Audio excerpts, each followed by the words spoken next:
footage on those VHS tapes doesn't quite hold up to today's digital standards, they did share one remarkable trait: the ability to capture ghosts. Case in point, nearly 30 years ago, a young man in England filmed something on VHS that's considered to be one of the most authentic ghost captures to date.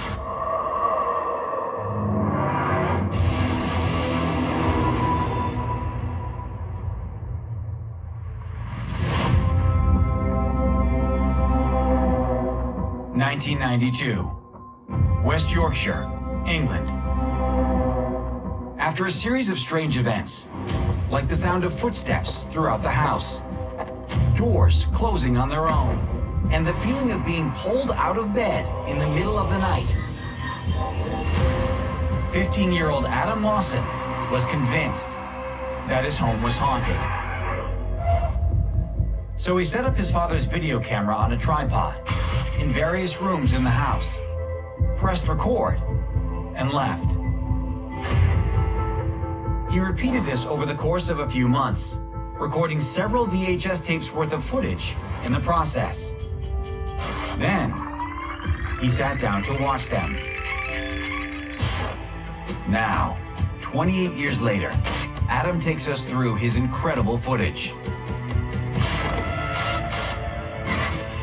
My name is Adam, and this is my video. I was intrigued. I wanted to know what it was. You are at that age, you want to figure out what is going on. We had about 7 tapes from different rooms. We spooled through about 3 of the tapes. It didn't take long to see that he had captured some startling activity. First, listen carefully.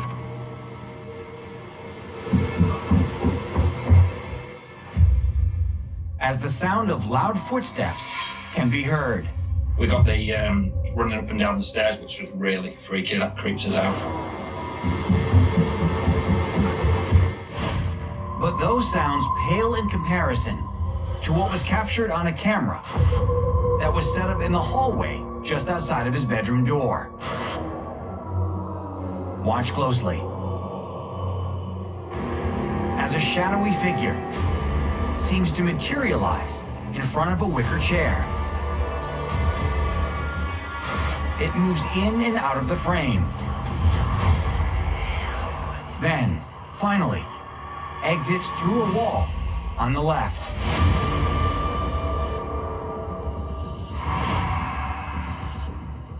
Moments later, another figure enters, remains for a few seconds, and then exits the same way. Adam was beside himself. I'm getting goosebumps thinking about it now. It still freaks me out. So I'm in on my own, watching this. I wouldn't leave the room until somebody came home, because I was just totally freaked out by what I'd seen. So when my parents came home, I showed them the footage, and my mum says, "Oh yeah, I've seen that before." I'm like, "You've seen this?" And she says, I remember to this day, she says, "If you leave them alone, they'll leave you alone." And I was like, "You have got to be joking." I could not believe she said that. Adam's mother said she kept it to herself because she didn't want him to be afraid. A wise choice. This is as close to an authentic ghost video as I think you can really get. This video has stood up to a lot of scrutiny over the years since 1992, and I haven't seen anybody who's been able to really debunk this video. I think this is the real deal. This is a really solid apparition. The fact that we get almost a full body shape, that we can see clear movement. We can distinguish the head from the shoulders from the body. We can see movement of walking. We can see movement of sitting and standing up. It almost reminded me of something from a horror movie. It was that clear and that solid, but still really believable. Freaked out and wanting to know who was haunting his home, Adam did some research on the history of the street he lived on. There was a mill built whereabouts, the 2 houses at the top of the road, and there was a fire in the mill and it was burned down. I think there were a couple of fatalities. We have a cemetery at the bottom of the road. There were rumours that the cemetery used to be all the way up and the houses were built on a cemetery lot. If indeed this house was built on an old cemetery, it is the classic Poltergeist the movie problem. You only moved the headstones, but you didn't move the bodies. And across the cultural board, desecrating grave sites stirs up a lot of bad juju. This was a cemetery before anyone built on that. And after that, it was a mill. And now we have this particular family's home and we have this entity manifesting in it. It's hard to not read all of those different layers of history of that location contributing to what it is that we're experiencing. Whoever was haunting the house remains a mystery.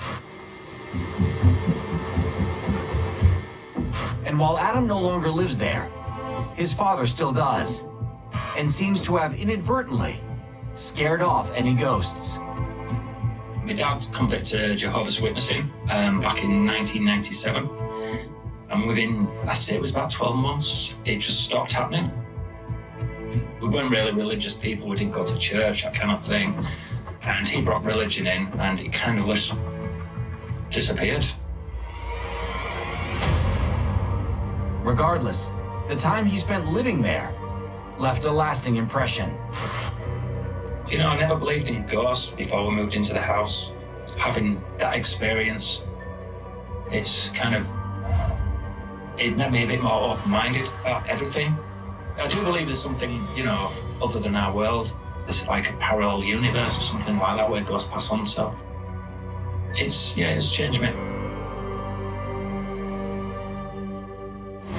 Coming up, a